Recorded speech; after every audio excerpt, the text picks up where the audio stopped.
4-5 ಸಮುದಾಯಗಳು ಅವಕ್ಕೆ ಪರ್ಯಾಯ ಈಗ ಆಗೋದ್ರಿಂದ ಈಗ ಅವ್ರನ್ನ 3Bದಾಗ ಸೇರಿಸ್ಬೇಕಾ ಅಥವಾ ಅವ್ರನ್ನ 2A ಮುಂದುವರ್ಸ್ಕೊಂಡು ಕೂಡ ಕೌಂಟ್ನಲ್ಲಿ ತಗೋಬೇಕಾ. ಹೆಡ್ ಕೌಂಟ್ ನಮಗೇನಾಗಿದೆ, ಈಗ ಮೀಸಲಾತಿ ತಗೊಳ್ಳಿ, ಹೆಡ್ ಕೌಂಟ್ನಲ್ಲಿ ಬರಬೇಕು ಎಲ್ಲರೂ ಕೂಡ. ಅಂದರೆ ಕನಿಷ್ಠ ಪಕ್ಷ ನಾನು ಹೇಳಿದ್ದಲ್ಲ, ಕೆಲವೊಂದು 2Aದಲ್ಲಿದ್ದಾವೆ, ಹಿಂದೂ ಗಾಣಿಗ, ಹಿಂದೂ ಬಡಜಿಗರು, ಹಿಂದೂ ಸಾಧರು, ಕುಂಬಾರ, ಹೀಗೆ ಮಾಲಿಗಾರ, ಹೀಗೆಲ್ಲನೂ ಕೂಡ ಇದ್ದಾವೆ. ಅವ್ರನ್ನ 2Aದಲ್ಲಿದ್ದಾರೆ.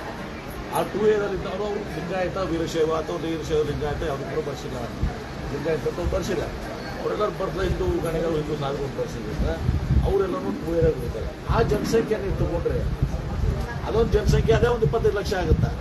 ಸೊ ಹೀಗಾಗಿ ಲಿಂಗಾಯತ ಜನಸಂಖ್ಯೆ ಸಹ 1 ಕೋಟಿಗಿಂತ ಜಾಸ್ತಿ ಇದೆ. ಈಗ ನಮ್ಮದಿರುವಂಥ ಸಮಸ್ಯೆಗಳು ಅದನ್ನು ಅಧ್ಯಯನ ಮಾಡಿದಾಗ ನಾವು ತಿಳ್ಕೊಳ್ತೀವಿ. ಅದೆಲ್ಲವನ್ನ ಕೂಡಿಸಿ ಒಂದು ದಿವಸ ಏನು ಅವ್ರನ್ನ ಅಲ್ಲೇ ಇಟ್ಕೊಂಡು ಕೌಂಟ್ ಮಾಡುವಂಥದ್ದು ಒಂದು ಭಾಗ, ಅವ್ರಿಗೆ ಅವ್ರು ಲಿಂಗಾಯತ ಉಪಂಗಡಿಗಳು, ಅದು ಅಂಥ ಮನುಷ್ಯರು ಕೂಡ ಬೇರೆ ಗಾಣಿಗಳಿದ್ದಾರೆ, ನಾನ್ ಲಿಂಗಾಯತ ಗಾಣಿಗಳಿದ್ದಾರೆ, ನಾನ್ ಲಿಂಗಾಯತ ಸಾಧರಿದ್ದಾರೆ. ಅವ್ರಿಗೇನೋ ಒಂದು ವ್ಯವಸ್ಥೆ ಮಾಡಬೇಕಾಗ್ತದೆ. ಅದನ್ನು ನಾನು ಕ್ಯಾಬಿನೆಟ್ನಲ್ಲಿ ಮಾತಾಡಿ ಒಟ್ಟಾರೆ ಇವತ್ತು ಲಿಂಗಾಯತ ಜನಸಂಖ್ಯೆ ಯಾವುದು ಕಡಿಮೆ ಆಗಿದೆ ಅಂದರೆ ಅದು ಯಾರಿಗೂ ತಪ್ಪಲ್ಲ, ಕಾಂತರಾಜು ತಪ್ಪಲ್ಲ, ಯಾವುದೂ ತಪ್ಪಲ್ಲ. ನಾವು 2A ಮೀಸಲಾತಿಗಾಗಿ ಮತ್ತು ರೆಡ್ಡಿ ಕಮ್ಯುನಿಟಿಗಳು, ಲಿಂಗಾಯತ ರೆಡ್ಡಿಗಳು, ಹಿಂದೂ ರೆಡ್ಡಿ ಏನು ಪರಿಸಿರ್ತಾರೆ, 3A ಹೋಗಿರ್ತಾರೆ, ಅವ್ರನ್ನ ಇವೆಲ್ಲನೂ ನಾವು ತೆಗೆದುಕೊಂಡು ನೋಡಿದಾಗ ಲಿಂಗಾಯತ ಪಾಪ್ಯುಲೇಷನು ಇನ್ನೂ ಕನಿಷ್ಠ ಒಂದು 25-30-40 ಲಕ್ಷ ಆಗ್ತದೆ. ಹೀಗಾಗಿ 1 ಕೋಟಿಗಿಂತ ಜಾಸ್ತಿ ಆಗ್ತದೆ.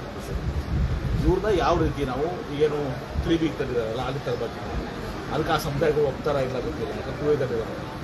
ಸೊ ಅಥವಾ ಅಲ್ಲಿನೇ 2Aದಲ್ಲಿ ಅವ್ರನ್ನ ಇಟ್ಟು ಅವ್ರನ್ನ ಇವ್ರು ಲಿಂಗಾಯತ ಉಪಪಂಗಡ ಹೋಗಿ ಕೌಂಟ್ ಮಾಡಿ ಇದು ಮಾಡಬೇಕಾ, ಇದೆಲ್ಲನೂ ಕೂಡ ಇದೆ.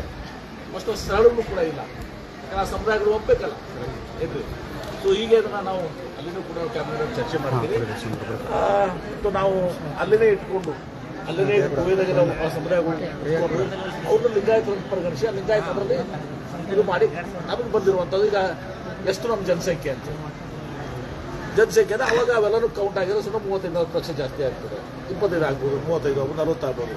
ಹೀಗಾಗಿ 1 ಕೋಟಿಗಿಂತ ಜಾಸ್ತಿ ಲಿಂಗಾಯತ ಸರಿ ತಂದೆ ತೋರ್ಸೋಕ್ಕೆ ಕಾರಣ ನಾವಿದ್ದೀವಿ, ನಾವು ಕಾರಣ ಇದ್ದೀವಿ. ನಾವು 2A ಮೀಸಲಾತಿ ಲಿಂಗಾಯತ ಪರಿಶೀಲನೆ ನಮಗೆ ಮೀಸಲಾತಿ ಸಿಗಲ್ಲ, ಹಿಂದೂ ಗಾಣಿಗರ ಪರಿಶೀಲನೆ ಮೀಸಲಾತಿ ಸಿಗ್ತದೆ, ಹಿಂದೂ ಸಾಧುಗಳ ಪರಿಶೀಲನೆ ಸಿಗ್ತದೆ, ಹಿಂದೂ ಲಿಂಗಾಯತ ಸಾಧುಗಳ ಪರಿಶೀಲನೆ ಸಿಗಲ್ಲ. ಅಂದರೆ ಹಿಂದೂ ಬಣಿಜಿಗರ ಬರೆದ್ರೆ ಸಿಗಲ್ಲ, ನಮಗೆ ಮೀಸಲಾತಿ ಸಿಗ್ತದೆ. ಹಿಂದೂ ಲಿಂಗಾಯತ ಬಣಿಜಿಗರ ಬರೆದು ಸಿಗ್ತದೆ, ಲಿಂಗಾಯತ ಪದ ಸಿಗ್ತದೆ, ಅದು ಆ ಮೀಸಲಾತಿ 2A ಸಿಕ್ಕಲ್ಲ. ಲಿಂಗಾಯತ ರೆಡ್ಡಿ ಅಂತ ಬರೆಸಿದ್ರೆ ಅವ್ರಿಗೆ 3A ಮೀಸಲಾತಿ ಸಿಕ್ಕಲ್ಲ. ಇಲ್ಲೇ ಇದ್ದಾರೆ ನೋಡಿ ಕೆಲವರಿಗೆ, ಅವ್ರು ಲಿಂಗಾಯತ ರೆಡ್ಡಿಗಳು, ಅವ್ರ ಪರಿಸ್ಥಿತಿ ಹಿಂಗಿದೆ. ಸೊ ಹೀಗಾಗಿ ಇದೆಲ್ಲನೂ ಕೂಡ ಐದರ್ ನಾವು 3Bದಾಗ ತರಬೇಕು, 3Bದಾಗ ಬರಬೇಕಾ ಸಮುದಾಯಗಳು ಬಹುತೇಕ ನನ್ನ ಪ್ರಕಾರ ಒಪ್ಪಲಿಕ್ಕಿಲ್ಲ, ಒಪ್ಪೋದಿಲ್ಲ ನನ್ನ ಪ್ರಕಾರ. ಅವ್ರು ಅಲ್ಲಿನೇ ಅವ್ರನ್ನ ಕೌಂಟ್ ಮಾಡುವಂಥದ್ದು ಆಗ್ತದೆ. ಕೌಂಟ್ ಮಾಡಿದರೆ ನಮಗೆ ಅಷ್ಟೇ ನಮ್ಮ ಜನಸಂಖ್ಯೆ ಏನಾಗಿದೆ, ನಮ್ಮ ಪೊಲಿಟಿಕಲ್ ಸ್ಟ್ರೆಂತ್ ಬೇಕಾಗ್ತದೆ. ಅದರೇನು ಮುಚ್ಚಿ ಮರೆಯಿಲ್ಲ, ಎಲ್ಲರೂ ಮಾಡ್ತಾರೆ. ಬೇರೆಯವ್ರಿಗೆ ಇದಕ್ಕೆ ನಾವು ಗೌರವಿಸೋಣ, ಅವ್ರದಕ್ಕೆ ನಮ್ದೇನೋ ಆಪ್ಷನ್ ಇಲ್ಲ. ನಮ್ಮದು ಇವತ್ತು ದಿವಸ ಜನಸಂಖ್ಯೆ ಏನಿದೆಲ್ಲ ಇದು more than 1 crore ದಾಟ್ತದೆ. 1 crore 10 lakh ಆಗ್ಬೋದು, 20 ಲಕ್ಷ ಆಗ್ಬೋದು, ಜಾಸ್ತಿನೇ ಆಗ್ಬೋದು. ಹೇಳಿದ್ರೆ ಯಾಕೆ ಇರೋದು ನಿಮ್ಗೆ ಹೇಳಿದ್ದೀನಿ. ಇದನ್ನೆಲ್ಲರೂ ಚರ್ಚೆ ಮಾಡ್ತೀನಿ. ಇದಕ್ಕೇನಾದ್ರು ಪರ್ಯಾಯ ಮಾರ್ಗ ಇದೆಯಾ, ಒಟ್ಟರು ಒಂದೇ ಹೆಣ್ಣು ಅಂತ ಅದಕ್ಕೆ ಕಷ್ಟ ಇದೆ. ಯಾಕಂದ್ರೆ ಆ ಸಮುದಾಯಗಳು ಒಪ್ಪಲಿಕ್ಕಿಲ್ಲ, 2Aದಾಗಿದ್ದ ಸಮುದಾಯಗಳು ಅವ್ರು ಒಪ್ಪಲಿಕ್ಕಿಲ್ಲ. ಸೊ ಇದೆಲ್ಲ ಸಮಸ್ಯೆಗಳು, ಇದನ್ನ ಹೆಂಗೆ ಬಗೆಹರಿಸಬೇಕು, ಏನಾದರೂ ಉಪಾಯಗಳದಾವ ಅಂತೇಳಿ.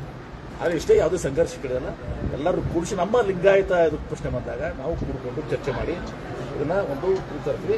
ಒಟ್ಟಾರೆ ಇಷ್ಟು ಹೇಳಕ್ಕೆ ಬಯಸ್ತೇನೆ, ನಮ್ಮ ಜನಸಂಖ್ಯೆ 75 ಲಕ್ಷ ಅಲ್ಲ, ನಮ್ಮ ಜನಸಂಖ್ಯೆ 1 ಕೋಟಿ ಜಾಸ್ತಿ ಇದೆ. ಯಾಕಿದೆ ಅನ್ನೋದು ನಿಮ್ಗೆ ಹೇಳಿದ್ದೀನಿ. ಇದನ್ನು ನಾನು ಸಂಪೂರ್ಣ ಸಭೆಯಲ್ಲಿ ಹೆಚ್ಚಿನ ವಿಡಿಯೋಗಳಿಗೆ ಪ್ರತಿಧ್ವನಿ ಯೂಟ್ಯೂಬ್ ಚಾನೆಲ್ ಸಬ್ಸ್ಕ್ರೈಬ್ ಮಾಡಿ, ಬೆಲ್ ಐಕಾನ್ ಕ್ಲಿಕ್ ಮಾಡಿ.